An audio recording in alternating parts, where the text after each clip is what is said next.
episode 37 here of the Bullpen. Get right into it. Big Bears game tonight, opening night. Sounds like Drew is going to be at the game, so happy for you there. That'll be awesome to get to see opening night, but kind of a must-win game, in my opinion. You can't lose to a rookie quarterback here.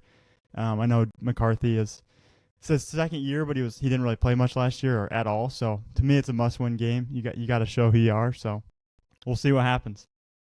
Calling week one a must-win game is that's something, Gav. I don't know, but you're entitled to your opinion. I don't know. You can.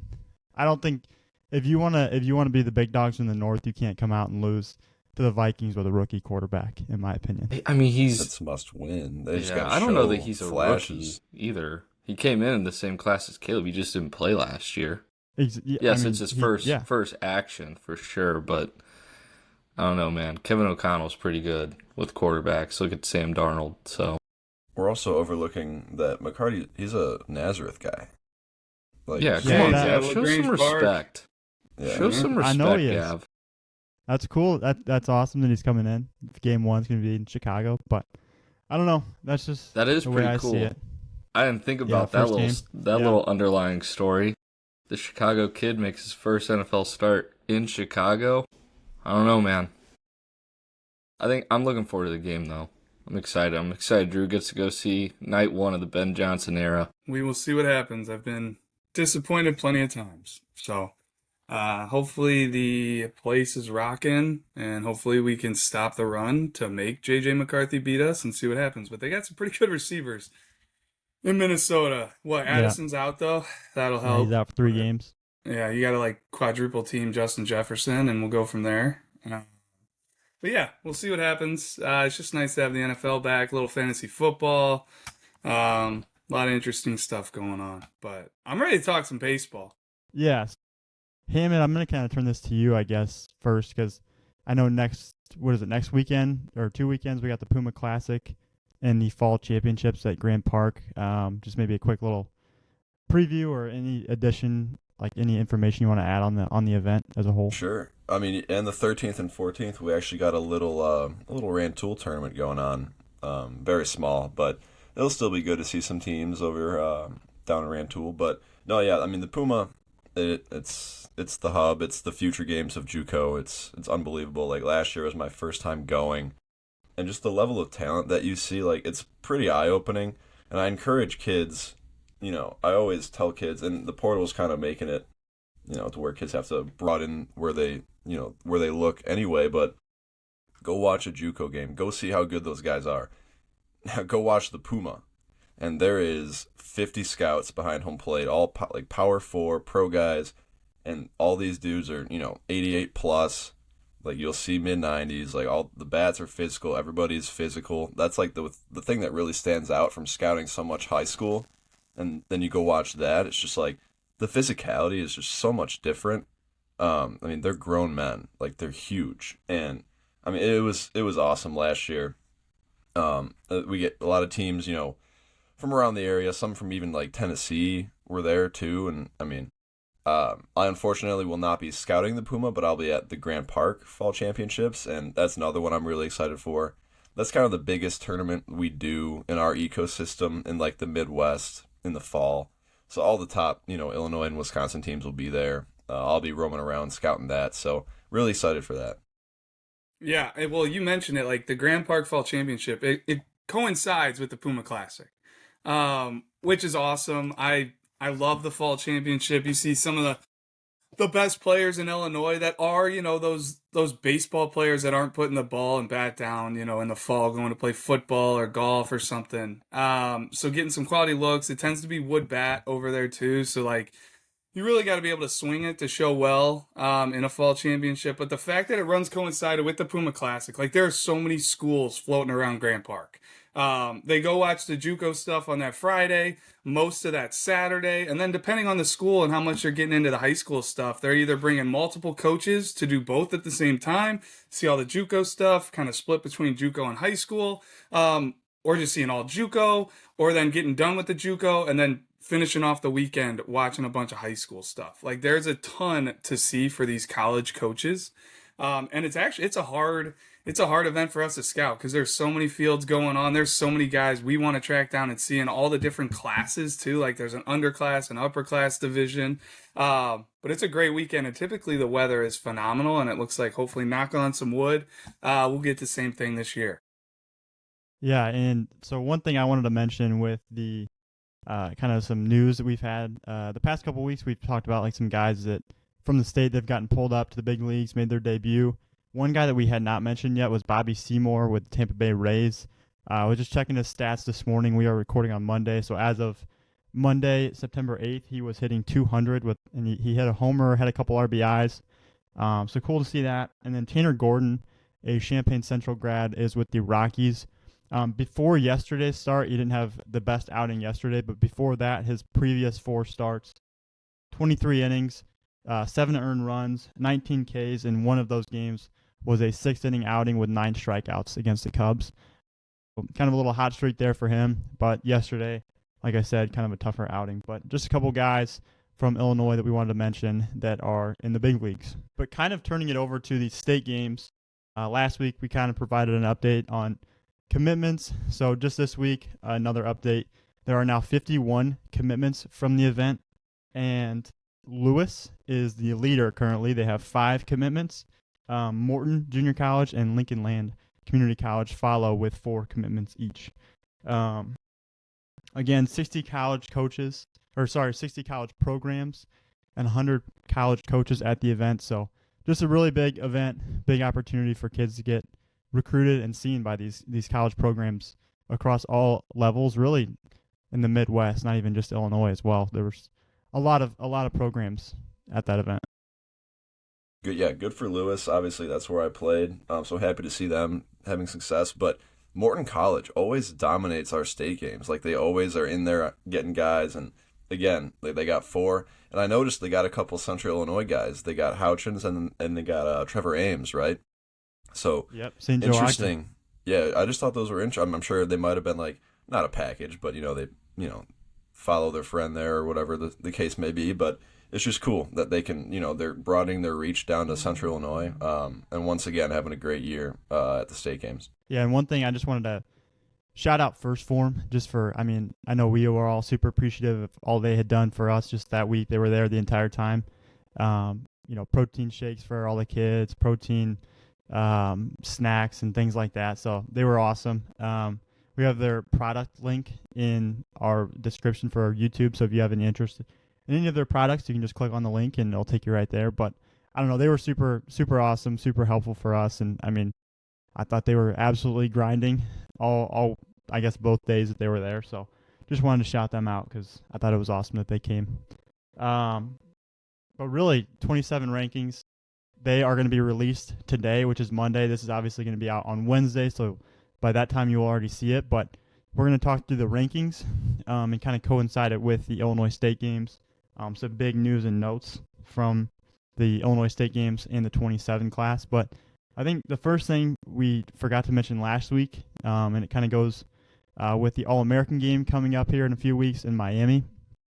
Landon Tomey and Ethan Bass will both be representing the 26th class from the state of Illinois.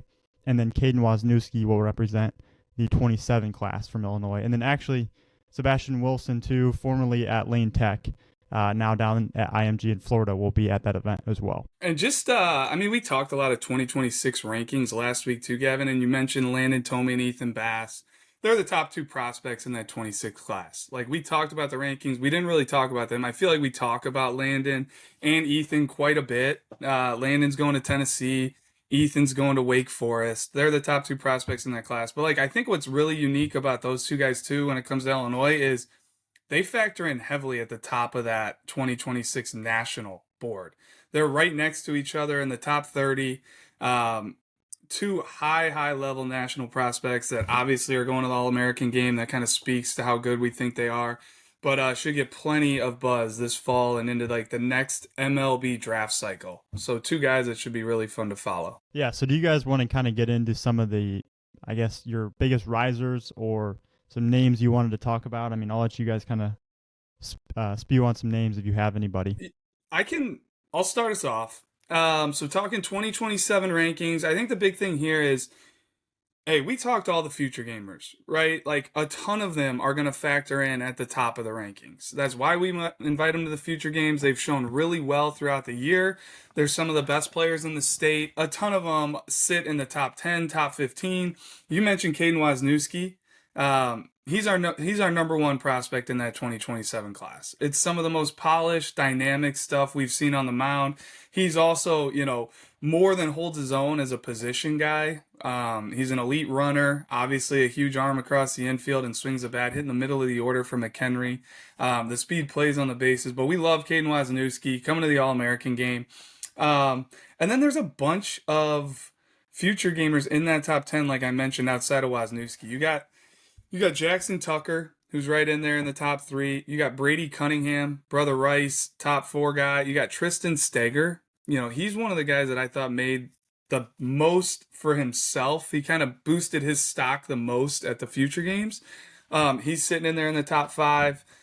Tyler Gluting, outfield left-handed pitcher. He's been in the top 10. He stays in the top 10, showed really well at the future games. Traxton Roberts jumped huge in the 27 rankings after his showing at the future games, but then also the Illinois State games. Like, he took home the MVP pitcher. Traxton Roberts sitting firmly in the top 10, and then Andrew Talbert as well. Guy we've long known, showed huge tools in the past at some showcases, got out to see him a little bit this spring at Byron, and then he comes to the future games, and I thought he turned a lot of heads. The way he played the game, the tools, the at-bats he took, loved him in the dugout. He's another guy here that's rising into the top 10. So just kind of want to put that out there. And then, there's a ton of guys to mention. I know you guys will have a lot of guys on your list. Just going to get one off the, kind of get us going here. But Quinn Rooney, Bennett Academy, made a big push. We talked about him with the future games as well. So we don't need to totally go into, him as a baseball player, but he's up to number 11 in this update. And he's a guy we've talked on at length. Like, there's a ton to dream on with Quinn. There's a lot of present ability as well. I think number 11 right now is a really good spot, but it wouldn't shock me if he just continues to steadily climb up. And by the time he's a senior, is getting, that pro attention. So we'll see, but high on Quinn Rooney, and he's making a big jump here and up to number 11 in the state. But I'll open it up to you guys. I'm sure there's a lot of names to get to here. Yeah, I can hop in. I think the first one that I feel like we need to mention is Parker Roop. Just a consistent winner in front of our staff all summer long, really, and especially at the state games. Like, a lot to like with him. Even like Cooper Trinkle over at Indiana, they saw him at a couple tournaments, and he kind of texted us, like, not even prompted. Like, I don't even think we mentioned him to him. He's like, I like this kid. So it just kind of was good to get that, like, reaffirming that our eyes are correct, and we're seeing, we're all seeing the same thing. But love the left-handed stroke. A lot more to come there, physically. But he does have some juice. I saw him leave the yard at the state games, and he's a good defender. But yeah, just someone that has to be brought up. Just consistently performed for us. Yeah, and I'm trying to find it here. I got it. So he was at 48. He's climbing over 20 spots up to number 26. And I wanted to jump in. I kind of raised my hand to you guys as I heard you bring up Parker Roop, because I had him and Cole Brent grouped together. They're both at Normal University. They're two high-level 2027s. Cole Brent kind of tore it up all summer in our looks. Left-handed hitter with a ton of athleticism, some twitch. Showed well at the state games as well, and he's making a big rise. Like, to me, he's a guy that if you're looking for athletic left-handed hitting outfielders, Cole Brent should be towards the top of your list, and I want to make sure I have him right as well. He's jumping from number 82 all the way up to number 46.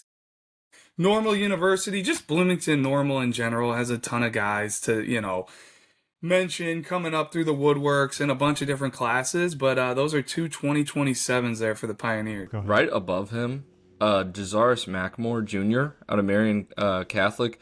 Listen, this kid's been kind of on like a steady rise for our staff. Came to the Chicago preseason ID. Hammett, he showed well for you there. I see him in the spring. Shows really well for me there. And then he hit all summer at all of our tournaments. It's like we're tweeting out 3 or 4 hits from this kid every day. He's very athletic. He's an outfielder. Plays, I think, any corner. Profiles there nicely, but that's one guy who's jumped about 30 spots now. He's up to number 25. He was 54 last update, so wasn't at the state games, but man, the way he produced all summer in front of our staff was really impressive. And then I'll hop in here, I guess. I got Mikey Watson right behind him at 29. He jumped up from 57 to 29. He showcased some of the top all-around tools at state games.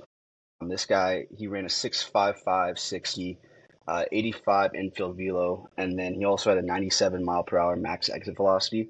And there's a lot more room to add to that frame. Very, very athletic. Had a 77.6 mile per hour bat speed as well. Really was impressed with what he did. He also, all that translated to the game play aspect of it all, where he hit consistently. Well, I got another guy that hit consistently. It's kind of taking a cheap and easy one here because I'm taking the MVP. I'm taking Evan Adamczewski, the MVP from the Illinois State games. We talked on him a little bit, but just an unbelievable showing. Like, I can't speak on it enough. Basically didn't get out at the event and just hit nothing but extra base hits. Like, that really, I think, sums up his performance. But short, strong, left-handed hitter, compact. It reminds me a lot. And now I'm blanking, but no, it reminds me a lot, Gavin, of Bobby Atkinson. Those compact levers with natural lift in the swing, not a lot of swing and miss. Bobby went to Heartland after high school. I want to say he might have been like a 2022 grad. Let's see if I have it in here. He was a 2021 grad. He went to Heartland. He's been to a couple other schools, Coastal Carolina. I think he is finding his way to Bradley now. I could be wrong with that. But Bobby went off at Heartland. Adamczewski kind of cut out of the same cloth. I'm curious where he'll, end up playing in college at the next level, first base, corner outfield.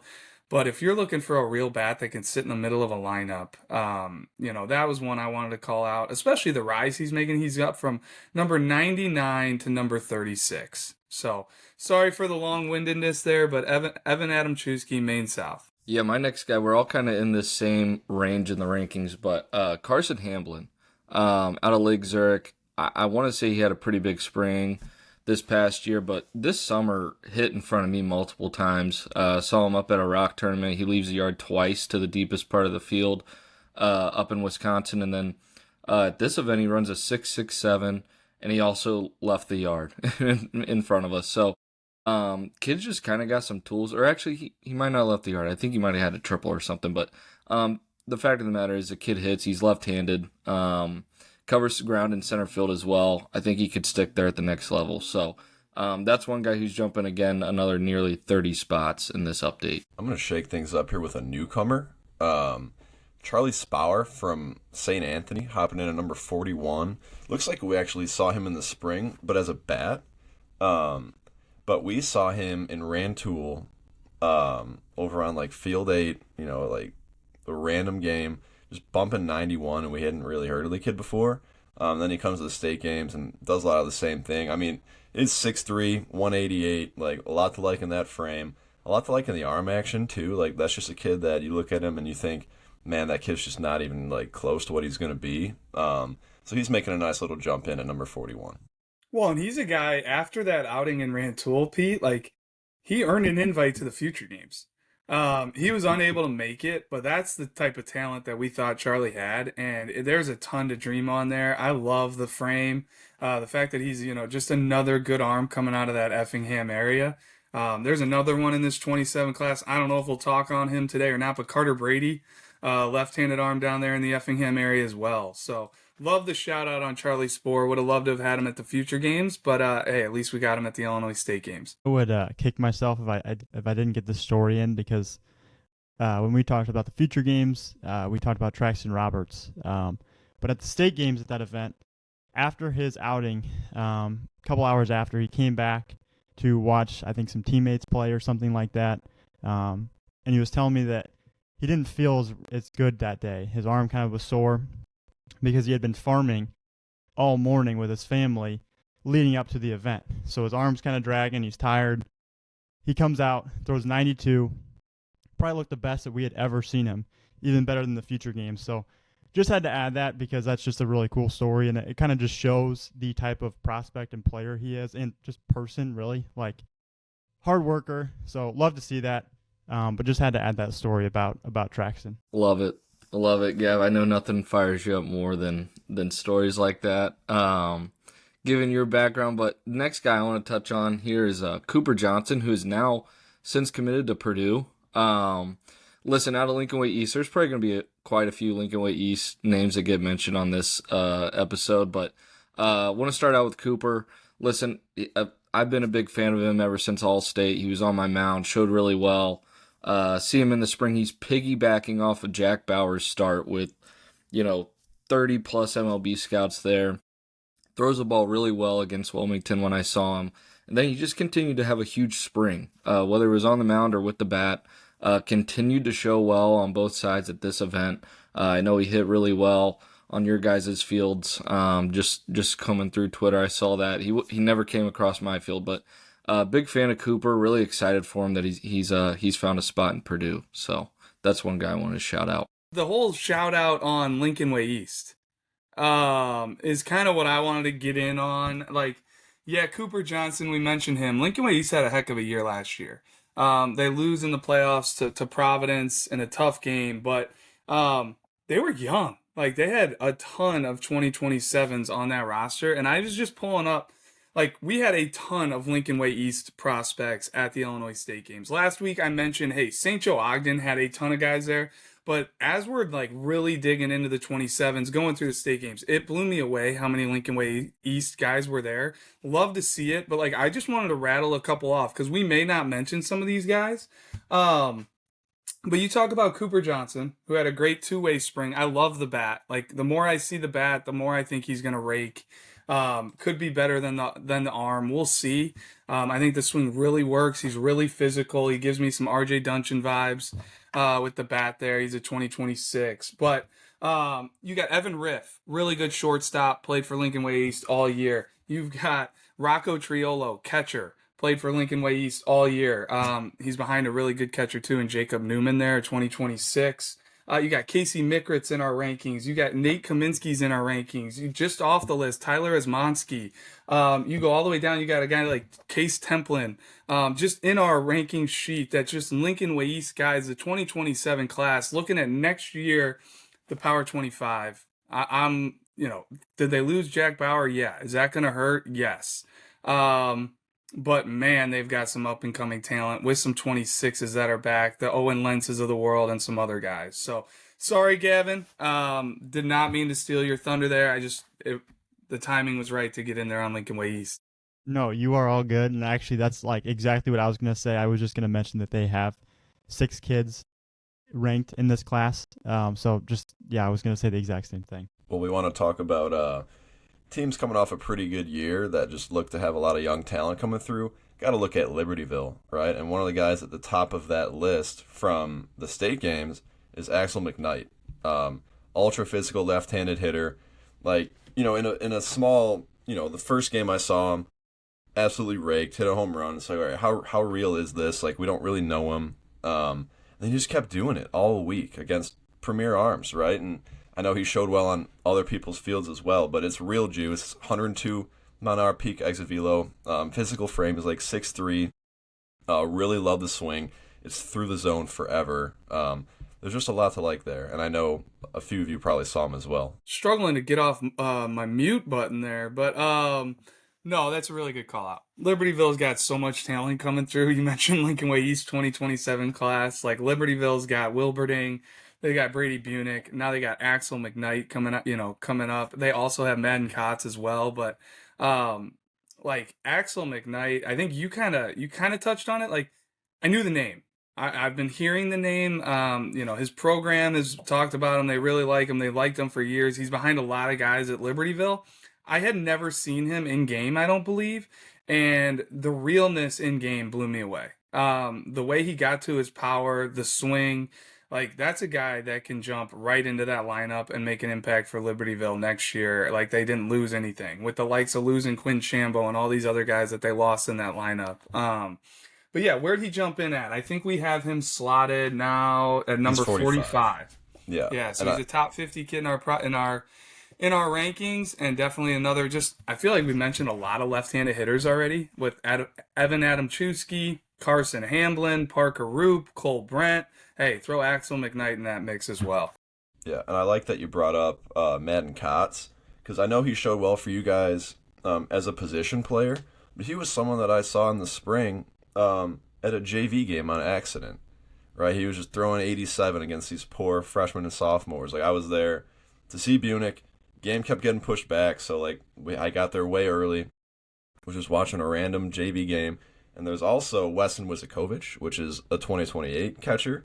That's going to help that lineup as well. So just young talent for days. And Libertyville shows no signs of slowing down here. Another left-handed bat that I saw for a little bit throughout the state games was Brandon Beasley from Oak Park River Forest. I saw his round of BP, and I thought it was just really easy, loose, like power. He's got like an athletic, pretty strong frame. You look at the numbers, and it's like 101 exit velocity. He averaged 92, like a 704 runner. I know he homered in game, it looks like. But just thought it was a really good left-handed hitter, 6 foot, 202-pound frame. And just a guy that, I mean, he rose in this update. What's he at now? Like, let's see. Trying to find it here. 68 is what he's up to. 101 to 68. So big jump for Brandon. Yeah, Brandon showed really well on my field. Just hit. Really interested to see what he can do for OPRF this spring. That's a team that lost quite a bit of seniors this past year, whether, Timmy Lurk, Brady Green. So there's definitely going to be some at-bats to be had for the Huskies. So excited to see what Brandon can do this spring. But I'll throw in one more left-handed hitter since we're on the topic. But Landon Clements, him kind of on that same wavelength you were saying, off a really young team this past spring. But I'll keep the name anonymous for now. But had a Fox Valley coach tell me when I went to see them this spring that, hey, that's the best hitter in the conference. So ton of respect already in that conference. As a sophomore this past spring, I think is really impressive, and I think says a lot about Landon. He showed well for us this summer at a couple tournaments as well. So excited to see what he does this spring. There's now a vacancy at shortstop for McHenry, so curious to see if he fills that, or hey, maybe they continue to stick him at second base, or maybe he's more comfortable. But that's one guy who's also moving up a few spots in this update. Yeah. Be hard for me to think he won't be at shortstop next spring. And he really impressed me at state, just with how hard he played, the run times I was getting on him. He can really move, and there's only more physicality to come in Landon Clements. Langston Booth, like, kind of along the same lines as some of these other guys, like maybe the Charlie Spowers of the world, or Spore. I don't know the right way to say it, Charlie, so apologize if it's incorrect. But Langston Booth was a guy we didn't have like a ton on. We knew he was good enough to be at the Illinois State games, but he comes and it's a long levered frame, and he's up to 90. Correct me if I'm wrong there, but he was hovering around 90 throughout much of his outing. Really, really interesting. Like, throws a hard breaking ball, horizontal action to it. And he jumps into the rankings for the first time at number 50 here. Loyola Academy, they should have some arms kind of to watch out for next year in the spring. That should definitely give some teams some trouble. But that's just a name that, at least for us, like, we're going to continue to follow Langston, and he firmly put himself on the board as like, this is a must-know name. Yeah, and it's really interesting with him. I remember we saw him at, I believe, the Schaumburg Stadium a summer or two ago as a two-way, just at one of our events. Very raw, but, like, very interesting. So I remember, like, kind of, like, making a mental note, like, all right, we got to check in on this kid in a year or two. Saw him in Rantoul maybe that same summer. Same thing. Really physical, kind of raw. And it's, like, that's what you love to see. Like, it's starting to click. And it seems like, his best days are still very much ahead of him. Did you reel in these football stats, Kevin? No, sorry, but I'm going to get in here anyway. Lucas Beatty from Normal Community. We were talking about normal kids earlier, Bloomington Normal kids earlier, and I should have mentioned him then, but just he wasn't at the state games. I assume it had something to do with football. He was a very interesting defender at the Central Illinois Open. I saw him a lot in the spring.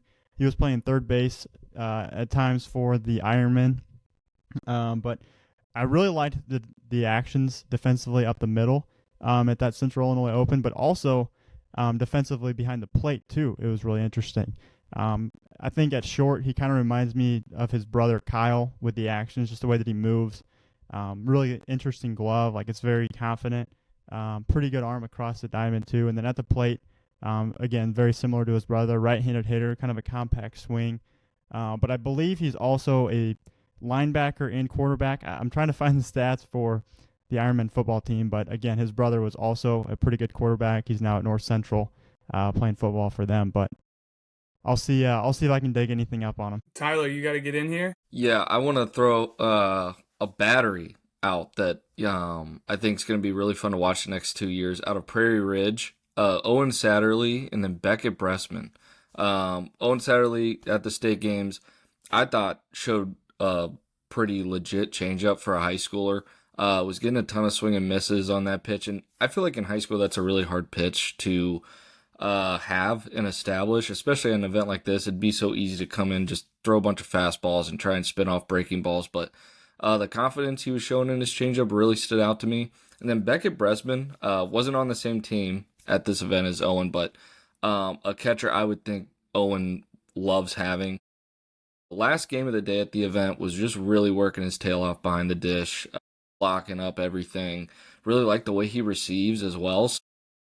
I think, yeah, he posted a 184 to 188 pop time during the workout portion at the state games as well. So that's just two guys I think are going to be really fun to watch the next 2 years up in the Fox Valley for a really good Prairie Ridge team. And Bressman really established himself for me. Highly athletic, big time motor behind the plate. Probably would be a joy to coach one of those guys. But Dane, you got a guy in here. There's a name I was looking at, and I was wondering if it was going to be the same name you were going to mention, because it was a two-way guy that we talked a lot about from the state games, and you had gotten some looks at him in the playoffs. And I'm going to put you on the spot. So if you need to do a little dig in here, some research, but the Easton DiBernardi, what do we have on Easton? You were kind of the one that alerted, me to him, and just, hey, you need to watch this. And we talked through him for a while with the ranking. We from what I understand, from what I've heard, is that he's a newcomer to the mound. This kid throws in the upper 80s, a lot of athletic actions on the mound, and we also really liked him at the plate during state finals in Champaign. It's a legit two-way that's going to be a very interesting newcomer to the sheet to keep an eye on for sure for Marquette Academy. Yeah, it was a really clean arm on video. Marquette Academy, like you said, made the state run and finished it off there. But what do you have, Tyler? I was going to just piggyback off Easton because he was on my list to talk about. But, yeah, the athletic actions on the mound, I love the operation. If this kid is seriously that new to pitching, you wouldn't be able to tell watching it. He was also 89 from the outfield. I really like the left-handed bat as well. So, really interested to see how he continues to get better. But it's a real two-way over there at Marquette. So, great call by Dane. And that's just another program that's got talent just constantly coming through. And I don't know if you were going to go that route, Gavin, or get on to another guy, but feel free. Yep. Yeah, no, sticking with Marquette, I mean, Griffin Doberstein, another 27 from Marquette that I think is really interesting. I know he pitched at these state games. I think it's just a really loose, athletic mover. He pitched at state as well for Marquette. Low 80s arm, but I think there's a lot more still to come in that frame. I mean, they always just have some really interesting right-handed arms, I feel like. I mean, for me, going back to Taylor Waldron, he's now at Jacksonville State, but he was a John A. kid. Alec Novotny now going to Valpo. Talking about Griffin Doberstein and then Easton DiBernardi. I don't know. They just have a lot of good arms. We're going a little bit farther down the list, and I don't want to miss these two. I know that you shouted out Evan Riff and Rocco Triolo earlier. I just want to get them a little bit more spotlight. These are two guys that really hit well during our summer circuit at Rantoul. Riff consistently all over the barrel, and then he'd hop on the mound and throw in the low 80s. We really like the actions with him at the plate. And then Rocco, he has some of the most serious pull side power that I saw all summer. Connected on, I think, 3 home runs in all 3 games that I saw during the summer circuit. So those are 2 guys I'd like to give a little bit more shout out to as we're going further down the list. Dane, I love that call out, especially at the Rat Tool part of it, because that 2027 team, they were playing up the 2 times we saw them there. They were playing against 26s both times, so they were doing it against older arms, which is kind of the beauty of like the state games too, is like you're playing older kids, they're kind of all meshed together. So it was good to see them do that against like, older, more premium, talent. Well, I got plenty of guys, but go ahead, Tyler. I'd like to hear who you have. Yeah, I want to shout out a couple guys just before I have to bounce here. Connor Crumry out of OPRF, another Husky I want to talk about. Listen, this kid's kind of freaky athletic.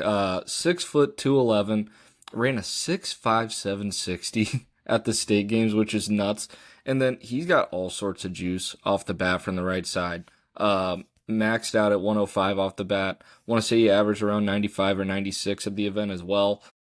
But this is also a follow-up. We saw him earlier in the summer and event, and it was much of the same. So it was nice to see that wasn't just a one-time thing.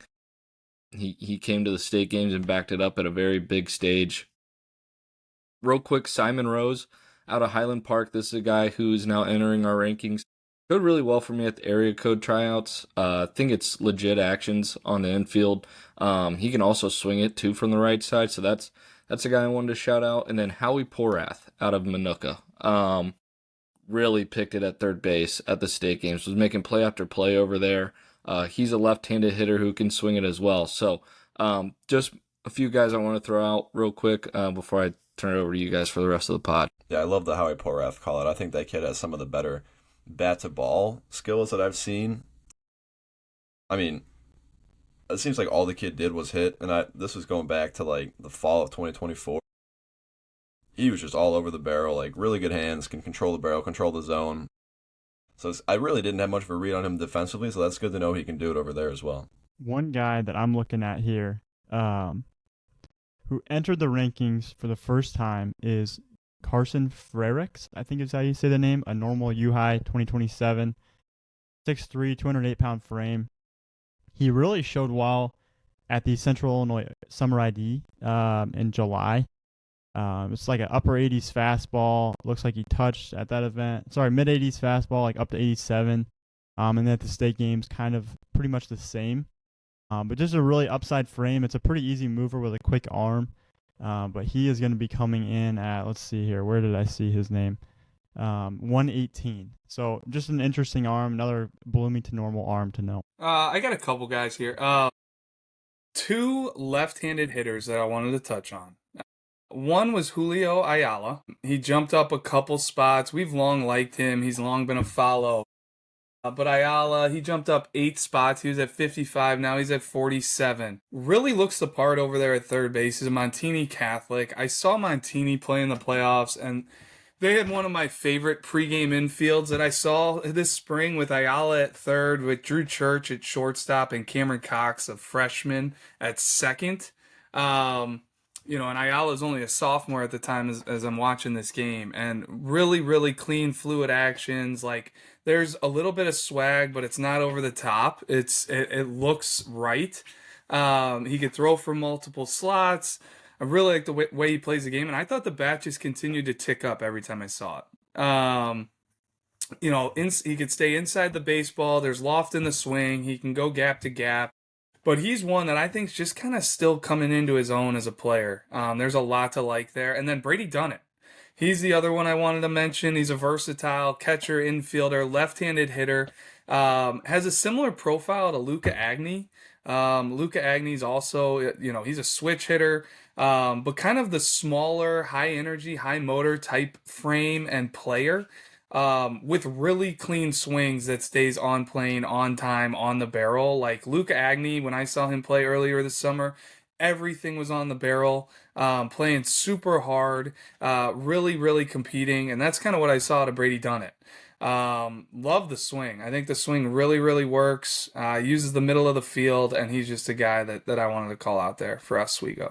Yeah, those are two guys I had on my list as well. And adding on to Ayala, I thought his at bats at the state games in front of me were like some of the best I've seen him take. Like he was seemed very confident, attacking early in counts. Like I know maybe in the spring he was kind of struggling a little bit just from like the read I got, maybe a little unsure of himself, but it seemed like he kind of over that and he was feeling himself a little bit, very confident, good swings, good swing decisions as well, and then sticking on the topic of Montini 2027s, Johnny Louise is also jumping about 8 spots. He's in the mid 70s. Let me see what's the exact number are we at, Johnny. There, oh, he's at 67 now from 75. He's a corner infielder, also a football guy, I believe a kicker. I saw something about him on Twitter the other day, but really physical right-handed bat. Another one that just lives on the barrel. I like the way the swing works. There's real juice in there. And just has been a steady defender over at third base every time I see him. He would have been one that would have probably added to that infield defense for Montini when I went to watch him play, but he was starting on the mound. Okay. So I didn't get to see him do pregame infield, but man, they had plenty of infielders over there at Montini this year. But love the Johnny Louise call out. I was gonna call out a left-handed arm here, Grayson Waters from OPRF, Oak Park River Forest. Like Grayson, I just wanted to pull this up because I didn't want to BS about the numbers, but he's been up to 86. He's 6'4", 180. And he's coming in here. He was at 73. He's going up 1 spot to 72. Like, he's a guy that there's plenty of other arms that maybe currently throw harder, maybe have more dynamic stuff, but man, is there a lot to dream on with Grayson. It is a low effort, fluid delivery, clean arm stroke, and I just think this is a guy that if you're a school out there that's maybe looking for an under the radar guy, somebody that's, kind of bound to pop at some point, take a look at Grayson Waters. It's only going to get better. He's a guy that threw really well for Tyler, I know as well. But that's just a name I wanted to shout out. Yeah, I got a newcomer to add to this conversation. That's gonna be Josiah Patterson. He showed really well on our field during state games. This is another guy that has athletic actions on the mound. He was 85, 87 with a fastball, 74, 77 curveball, 72, 74 slider, and had an upper 70s changeup. Electric showing during state games, and just going to be a guy to keep an eye on for Kenwood. Yeah, and I'll jump in here with Connor Fox from Mount Zion. Pretty interesting frame, 6 foot, 161 pounds, up to 87, it looks like, at the state games. Kind of a shorter arm action, but looks like he had a solid outing there at the state games. And then kind of similar, another Central Illinois guy, Graydon Leonard from Gibson City. He was at the future games for Team Select, but then also came to the state games. A guy that's like, low 80s with the fastball, kind of touching 85, 86 maybe, but again, just another really easy mover, and like the athlete, like the frame, 6'1", 185 pounds. Still my guy. I was going to get Connor Fox, but no, he was on my mount at the state games. Threw it really well. I thought the fastball came out good. The arm action, like you said, is kind of short, but it's also a little bit deceptive. It's kind of got like a lower release height, but fastball came out good. He's got a bullet-type slider that can be a swing and miss pitch in the future, and like you said, he was in the upper 80s. Athletic build, too, just like you said, so definitely more to come there. I have two guys I want to shout out. One of them you are familiar with. You saw him this spring. It was the first time we had seen him. I've got Jaden Barrage and Dominic Talaga on my list here as kind of the last two guys I wanted to talk about. There's plenty of others we could go in on. But Jaden Barrage, Geneseo, he's now at number 110. Outfield, third base, but he's athletic. Like, plays multiple sports for Geneseo. The video that you had in the spring, I loved.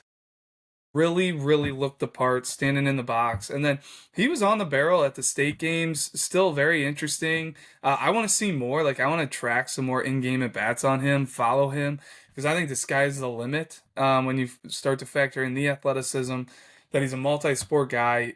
It's consistently on time at the plate. It was a lot of, like, pull side ground balls at the state game, so I'd like to see him, go a little more gap to gap, elevated contact, but man, is he interesting. And then Dominic Talaga.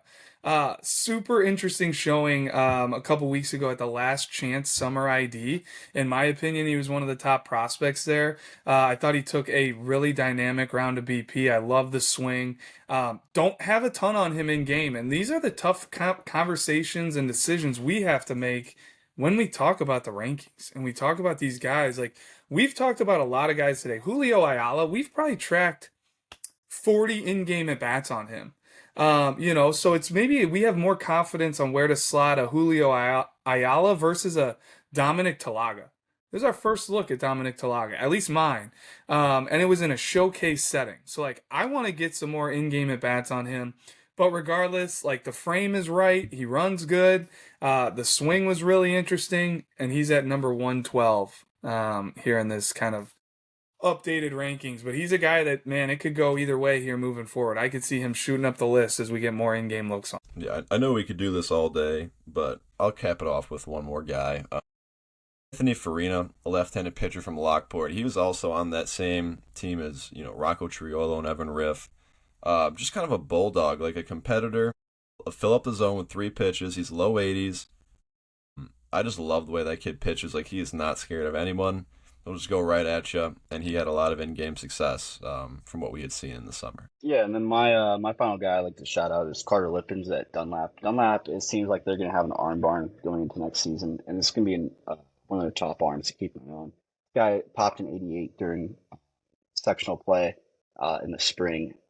This is going to be a guy, athletic movements on the mound, a guy to keep an eye on for sure going into the next season. All right. Well, before we wrap this up, this is kind of a we didn't talk about this beforehand, kind of, but do you guys want to try and do our little hot list game that we talked about last week really quick, just see if we finish it off with that? What we got? So I made a wheel. So this is going to be kind of a test run, but we're going to keep this live on air. So last week we talked about doing like a new little segment called the hot list wheel. So I'll explain a little more. I'm going to spin it to give us some time to like find an answer. And while you guys are looking, I will kind of explain it a little more. So our first topic is going to be the best breaking ball. So let's find the best, like whoever we each think had the best breaking ball in the 27 class. So a little explanation as to what this is. So each week, the national account in the national website, I guess, we post the hot list, and each state submits a player for the hot list. So there's a question that each state gets. It's sent out to the entire company, and each state then responds with an answer. So that's kind of what we're doing on the state level. So we're going to kind of each week have a segment where we kind of go through with a new topic that we each have to just find on air, live on air at that time. So for this week, like I said, best breaking ball. So each of us have to find the best breaking ball in the 27 class live on air. Okay. So Drew, it sounds like he's got his first guy. So Drew, who do you got? Well, I was going to say, like, it'd be really easy to, just, and I mean, there's probably an argument to be said, but like Caden Wisniewski probably has like one of the top breaking balls in the class. I'm not going to take that. I'm not going to take like a top 5 guy. The one that I was really, really intrigued by early this summer when I saw him, I'm out there watching, following some future game follows. He ended up not being able to come because he ended up having some arm issues. But I'm still super high on him. He'll be back, hopefully stronger than ever. But Matt Ritchie out of St. Charles North, when I saw him, it was crazy amount of swing and miss in his like 4 innings that he pitched. It might have been 3 innings that he pitched, but yes, the action of the breaking ball was really, really good. The intent that he throws it with was really good, but the feel as well. Like, he's able to land that thing for strikes early in counts, and then when he needs to rip it, get swing and misses, he can start it as a strike, break it off the plate, bounce it in front of the plate. I was really impressed with Matt Ritchie out of St. Charles North 2027. He was also another Future Games invite, and he got hurt maybe a week or 2 before the event. So, that's my guy. All right, well, I'm going to get in here because I don't want anyone to potentially take it before I get in here. I'm going to go with Wade Osment from Crystal Lake Central. He was a future gamer for us. And if you just look at like the breaking ball metrics, it was low 70s, decent spin, but average negative 15.5 inches of horizontal and then negative 3.8 inches of IVB. He is like a lower slot guy, so it's just kind of an interesting slot and kind of an interesting look for hitters coming in. But if you just watch it on video, looks like a pretty good breaking ball. So I'm going to go Wade Osmond. What I love about that call, Gav and Pete, before is like Wade Osmond's breaking ball matches his arm action. You know, like it's like he's a low slot guy, and that's the way his breaking ball plays off his arm action. So just kind of love that Wade, like he knows who he is, and his pitches match the slot. But go ahead, Pete. No, I was just saying I thought you guys were going to steal mine. I'm going with Mason Breach. So this is not one that I'm really looking at the TrackMan for, right? I could really not care too much about what the numbers actually say because I'm just watching it. Just the angle of release it comes from makes it tough no matter what. Like that's got to be really hard on righties. It's basically coming from behind him, and he's a very much east to west type pitcher with that low, like really low slot, almost like submarine.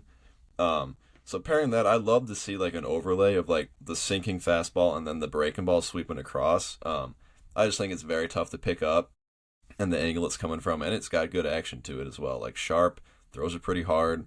That's just one that stood out to me. Yeah, I'm gonna take the cheap route, I guess. I'm gonna stay in the top 10 of the rankings. But I saw this guy on the state games. He was on my mound. 6 strikeouts, struck out all 6 guys that he saw, and that's Traxton Roberts. His curveball really stuck out to me. This is metrically a really nice pitch. You know, tons of depth. Negative 9.8 horizontal movement average, negative 10.5 IVP average, 68 to 71, 2,500 RPMs. But it really stuck out to me how his fastball, he's sitting low 90s, and I thought he tunneled it very well, and in the right parts of the counts as well, and got tons of strong swings and misses, and it's gonna be very interesting to keep an eye on for sure. Can I do an honorable mention? Because I was between Matt Ritchie and Austin Wingy. You know, I didn't look at whatever, we're doing it here. You spring it on us at the end of the podcast. I didn't have time to dig through TrackMan numbers, but like, kind of like what Dane's saying with Traxton Roberts, like he saw that live, he saw it in person, it stuck with him. Austin Wingy stuck with me. Like, first off, I really like him as a prospect. I think the arm is really clean. There's more velo to come, but the way he was throwing the breaking ball at the future games, where, man, there's some of the best arms in the country at this thing, but to me, like, the day he was throwing, I had seen a ton of arms come through. He by far had the best breaking ball command, feel. He was super confident, the way he was carrying himself on the mound.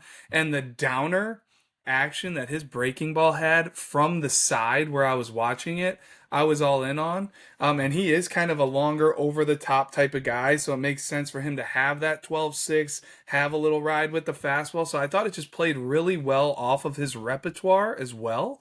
And he's one, just talking to him in the dugout after, like, I am all in on him.